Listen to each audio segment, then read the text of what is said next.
ఎగిరి తంతే ఆ ఎద్దు నేల మీద పడి మూత్ర విసర్జన చేస్తుంటే ఆవు భూదేవత అంటోంది, ఓ ధర్మదేవత, నువ్వు 4 పాదములలో లేకుండా ఒక్క పాదంతో ఇలా సంచరిస్తే ఎవరో కొంతమందికి కాదు ఇబ్బంది.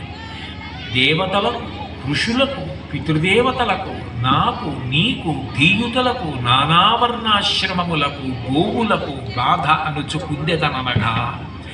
ధర్మదేవత ఇలా అయిపోతే, లోకంలో ధర్మమే తప్పిపోతే ఎంతమంది బాధపడతారో తెలుసా? దేవతలకు హవిస్సులు వెళ్ళవు, ఎందుకంటే యజ్ఞయాగాదులు ఉండవు. ఋషులకు, వేదం చదివేవాళ్ళు, వేదాన్ని ప్రచారం చేసేవాళ్ళు, వేదవిహితమైనటువంటి ధర్మం గురించి మాట్లాడేవాళ్ళు ఉండరు. కాబట్టి దేవతలకు, ఋషులకు, పితృదేవతలకు, ఎవ్వరూ చనిపోయిన వారికి తద్దినాలు పెట్టడం కూడా తగ్గిపోతుంది. కాబట్టి పితృదేవతలకు కవ్యం అందదు.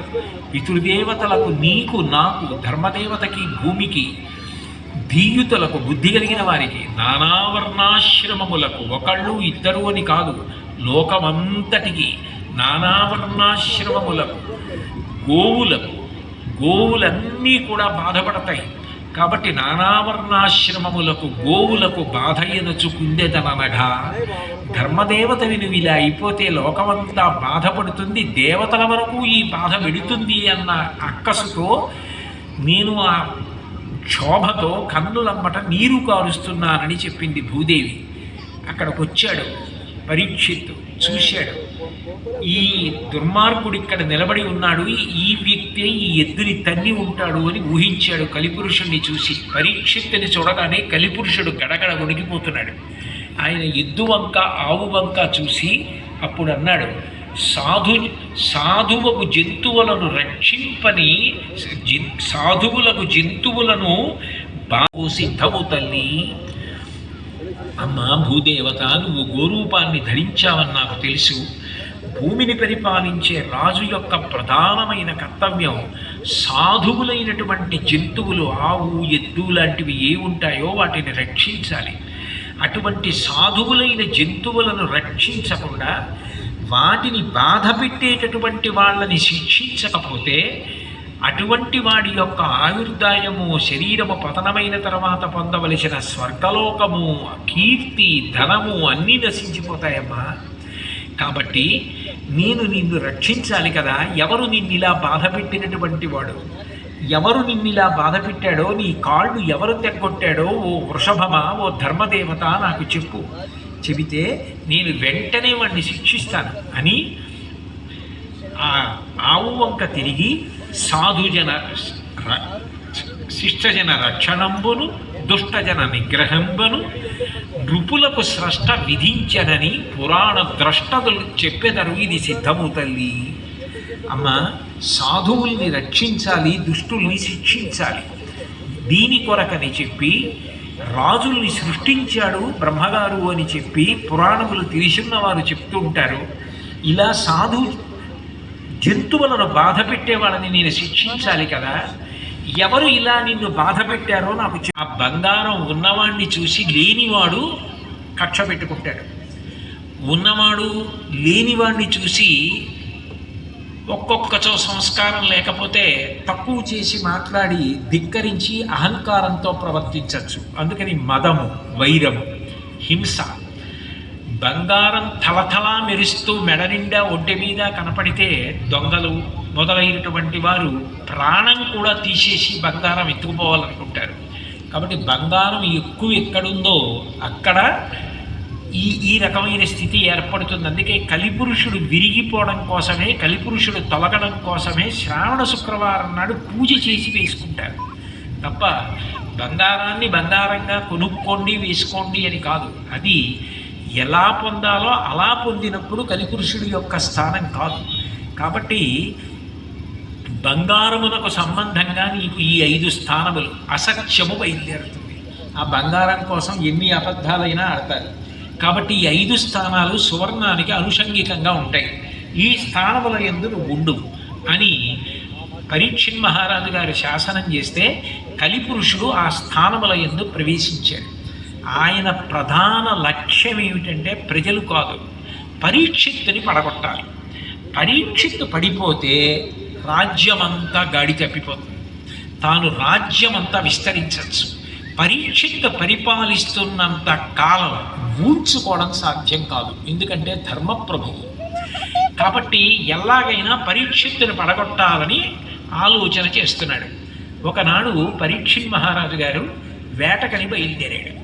వేట ఎందుకు ఆడతారంటే క్రూర మృగాల సంఖ్య ఎక్కువైపోతే అవి అరణ్యాలలోంచి నగరాల్లోకి వచ్చి పడిపోతాయి, పౌరుల్ని ఇబ్బంది పెడతాయి. అలా ఇబ్బంది పెట్టకుండా ఉండడం కోసం, క్రూర మృగాల యొక్క సంఖ్య తగ్గించేయడం కోసం అరణ్యంలోకి వెళ్ళి రాజులు వేటాడుతూ ఉంటారు. కానీ ఒకసారి పరీక్షిత్తు తమకం పొందాడు. ఆ వేట ఎంత వేటాడాడంటే ఆ రోజున ఒక్క చంద్రుడిలో ఉండేటటువంటి కుందేలు తప్ప అడవిలో జంతువు లేకుండా వేటాడేశాడు. కొండ చిలవలతో సహా, సర్పాలతో సహా కొట్టేశాడు. అంత వేటాడడం ఎందుకు? అన్నింటినీ చంపేయడం ఎందుకు? అంటే హింస ఎందు తమకం కలిపురుషుడు ఉన్నాడు. ఆ కారణం చేత అంత వేటాడాడు. ఇప్పుడు ఇక కలిపురుషుడి చేత పూర్తిగా ఆవహింపబడ్డాడు కదా.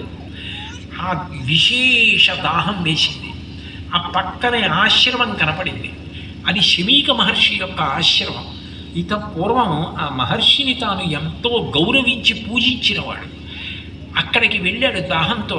సైన్యం అంతా దూరంగా ఉంది. వెళ్ళి మహర్షి తపస్సు చేసుకుంటున్నారు.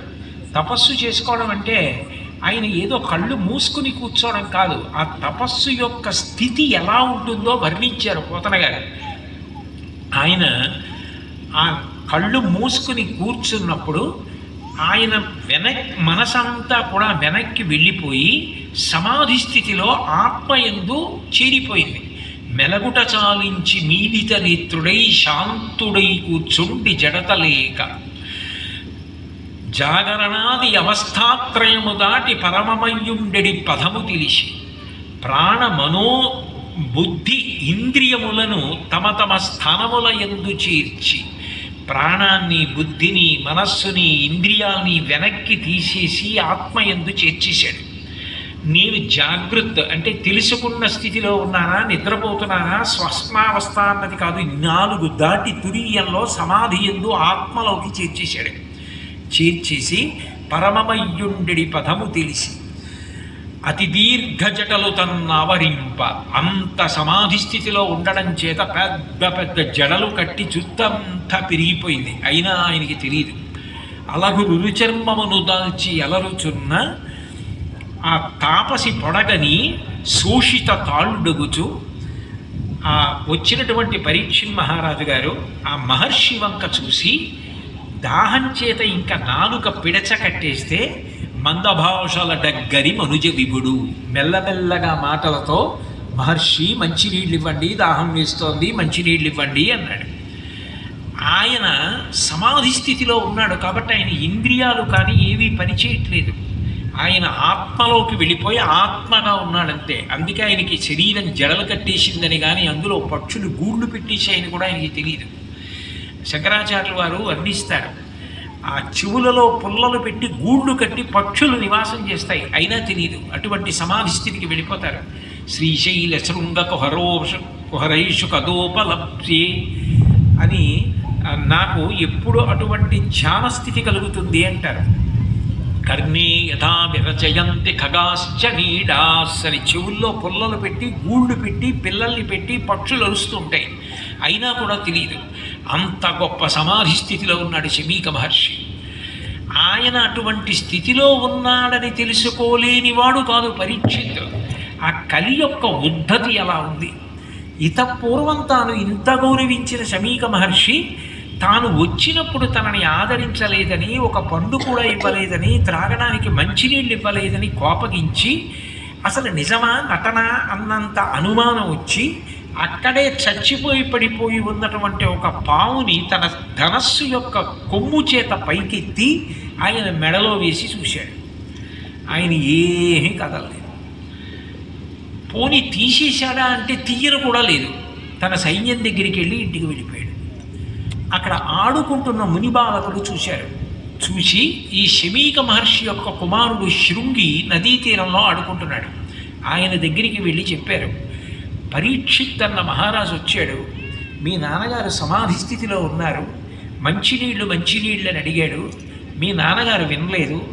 నాకు మంచినీళ్ళు ఇవ్వలేదన్న ఆగ్రహంతో వెంటనే ఆ పరీక్షిత్ ధనస్సు యొక్క కొమ్ముతోటి ఒక చచ్చిపోయిన పావుని ఎత్తి మెడలో వేసి వెళ్ళిపోయాడు అని చెప్పారు. ఆయన పరీక్షిత్ మహారాజు గారు అన్న విషయం శృంగి వినలేదు. ఆయనకున్న తపశ్శక్తి అటువంటిది. మా నాన్నగారు ఏమైనా కానుకలు అడిగారా, రాజ్యంలోకి వెళ్ళారా, ధనం అడిగారా, ఏమడిగారు? ఎక్కడో కూర్చుని తపస్సు చేసుకుంటున్నారు. ఆయన పట్ల ఇంత అమర్యాదగా ప్రవర్తిస్తాడా? ఓడక వింటికోపున మృతోరగమున్ కొని తెచ్చి మారు మాటాడకయున్న మజ్జనకు అంశతలంబున పెట్టి దుర్మద క్రీడ చిరించు రాజు చచ్చిపో ఏడవనాడు హరికేశవులడ్డిననైన తక్షక విషానల హేతి సంహతిన్ అన్నాడు.